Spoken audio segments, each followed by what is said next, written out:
بسم اللہ الرحمن الرحیم۔ ان آیات میں اللہ سبحانہ تعالیٰ یہودیوں کی بڑی بڑی برائیوں کا ذکر کر رہے ہیں جن کی وجہ سے یہ لوگ برباد اور زوال پذیر ہوئے۔ ان میں ایک یہ تھی کہ علماء کتاب اللہ میں تحریف کر دیتے تھے، معنی اور مفہوم کی غلط انٹرپریٹیشن کر کے اس کا مفہوم ہی بدل دیتے تھے، جبکہ انہیں اس کا حقیقی معنی اور مفہوم معلوم ہوتا، یا الفاظ کو تبدیل کر دیتے۔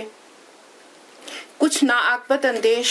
علماء آج کل قرآن کا مفہوم بھی تبدیل کرنے کی کوشش کر رہے ہیں، مگر انشاءاللہ وہ اس میں کامیاب نہیں ہوں گے کیونکہ اللہ نے اس کی حفاظت کا ذمہ لیا ہے۔ جب مسلمانوں سے ملتے ہیں تو کہتے ہیں کہ ہم نبی عربی پر ایمان رکھتے ہیں، جبکہ تاکہ مسلمانوں کے راز جان سکیں اور انہیں نقصان پہنچا سکیں، مگر ان کی چالاکی نہ چلی اور اللہ نے راز کھول دیا۔ جب تنہائی میں آپس میں ملتے ہیں تو کہتے ہیں کہ تورات اور بائبل میں نبی کریم صلی اللہ علیہ وآلہ وسلم کے متعلق جو پیشین گوئیاں یا نشانیاں ہیں انہیں عام لوگوں کے سامنے بیان نہ کرو، ورنہ تمہارے رب کے سامنے انہیں بطور حجت پیش کریں گے اور تمہاری اس روش پر تمہاری گرفت ہو سکتی ہے۔ ان ظالموں کا یہ حال تھا کہ وہ سمجھتے تھے کہ اگر اپنی تحریفات کو دنیا میں چھپانے میں کامیاب ہو گئے تو آخرت میں بھی ان سے کوئی پوچھ گچھ نہ ہوگی۔ ان کو احساس دلایا گیا ہے کہ اللہ تو اب بھی ان باتوں سے بے خبر نہیں ہے اور نبی عربی کے ذریعے تمہیں ان حرکتوں سے باز رہنے کو کہہ رہا ہے اور تم آخرت کی بات کرتے ہو۔ یہ تو ان کے علماء کا حال تھا، اور عوام کا حال یہ تھا کہ وہ کتاب اللہ سے دور تھے اور اس کو سمجھنے اور اس پر عمل کرنے کی کوشش نہیں کرتے تھے، اپنی خواہشات اور اندازوں کے مطابق زندگی گزار رہے تھے اور سمجھ رہے تھے کہ جنت میں چلے جائیں گے۔ بہت افسوس سے کہنا پڑ رہا ہے کہ مسلمانوں کی بھی آج کل یہی حالت ہے، نہ قرآن کے معنی اور مفہوم کو جاننے کی کوشش کرتے ہیں اور نہ اس کے مطابق زندگی گزارنے کی، جیسا کہ نبی کریم صلی اللہ علیہ وآلہ وسلم نے گزار کر دکھائی۔ اس سلسلے میں بہت محتاط رہنا چاہیے، صرف اوتھینٹک احادیث اور تفاسیر ہی پڑھنی چاہیے۔ علماء بنی اسرائیل کتاب اللہ میں تحریف کرتے تو اس کے بدلے میں دنیاوی مفادات اور پیسے وصول کرتے، تو اللہ فرماتا ہے کہ ان کے ہاتھوں کا لکھا ہوا اور اس سے حاصل کیے ہوئے مفادات اور پیسے ان کی ہلاکت اور بربادی کا باعث بنیں گے۔ وہ سمجھتے ہیں کہ ہم اسکالر ہیں، اتنے نیک کام کر رہے ہیں، اگر تھوڑی سی تعریف کر لی تو چند روز کے لیے دوزخ میں چلے جائیں گے، پھر اللہ ہمیں جنت میں داخل کر دے گا۔ تو اللہ فرماتے ہیں کہ کیا تم نے اللہ سے کوئی عہد لے رکھا ہے کہ اللہ جل شانہ اس کی خلاف ورزی نہیں کر سکتے؟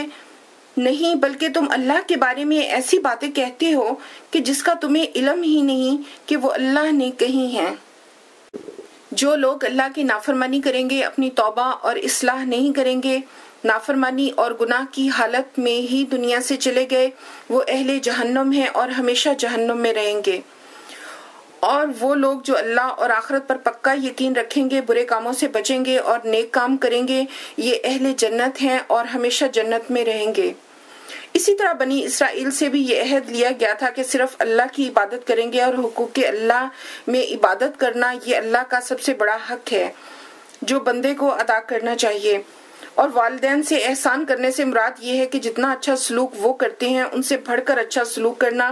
یتیموں اور مسکینوں سے اچھا سلوک کرنا، لوگوں سے اچھی بات کہنے سے مراد یہ ہے کہ بلا سوچے سمجھے لوگوں کی ہاں میں ہاں نہ ملائیں، بلکہ اگر وہ غلط بات کہہ رہے ہوں تو اس کی اصلاح کریں، نماز قائم کریں گے، زکوٰۃ دیں گے، پھر تھوڑے سے لوگ اس عہد پر قائم رہے اور بہت سے لوگ اس عہد سے پھر گئے۔ بنی اسرائیل سے یہ بھی عہد لیا گیا تھا کہ یہودی یہودی کا اور عیسائی عیسائی کا قتل نہیں کرے گا، اور اسی طرح مسلمان کا مسلمان کو قتل کرنا حرام ہے،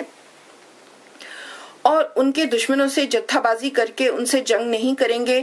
اور ان کو جلا وطن نہیں کریں گے، مگر تم نے وہی کیا، یعنی اپنے ہی بھائیوں کو قتل کیا، ظلم اور زیادتی سے ان کو جلا وطن کیا، اور بدقسمتی سے یہی کام آج کل مسلمان کر رہے ہیں۔ مسلمان ہی مسلمان کے خلاف جنگ کر رہا ہے، ان کے دشمنوں سے مل کر، اور انہیں قتل کر رہا ہے۔ مسلمان ایک جسم کی مانند ہیں، ان کا ایک دوسرے سے لڑنا اور جان لینا حرام ہے، اور پھر جب جنگ کے بعد وہ تمہارے پاس قیدی بن کر آتے ہیں تو فدیہ دے کر چھڑا لیتے ہو، حالانکہ تمہارا ایک دوسرے سے جنگ کرنا ہی حرام تھا اور منع تھا۔ کتاب اللہ میں فدیہ تو جائز ہے، مگر کیا تم کتاب کے ایک حصے پر ایمان لاتے ہو اور دوسرے کا انکار کرتے ہو؟ تو ان لوگوں کی دنیا میں سزا یہ ہے کہ رسوائی کی زندگی ملے اور آخرت میں بدترین عذاب کی طرف دھکیل دیے جائیں گے۔ یہ وہ لوگ ہیں جنہوں نے آخرت کے بدلے میں دنیا کی زندگی خرید لی ہے، نہ ان پر عذاب ہلکا کیا جائے گا اور نہ ہی مدد کی جائے گی۔ اس آیت سے یہ واضح ہوتا ہے کہ کتاب اللہ کے سارے حکموں پر عمل کرنا ضروری ہے۔ جو برائیاں یہودیوں اور عیسائیوں کی دینی تباہی اور بربادی کا باعث بنی، ان سے بچنے اور ان سے لیسن گیٹ کرنے کی ضرورت ہے۔ اللہ ہمیں دینی تباہی اور بربادی سے بچائے، آمین ثم آمین۔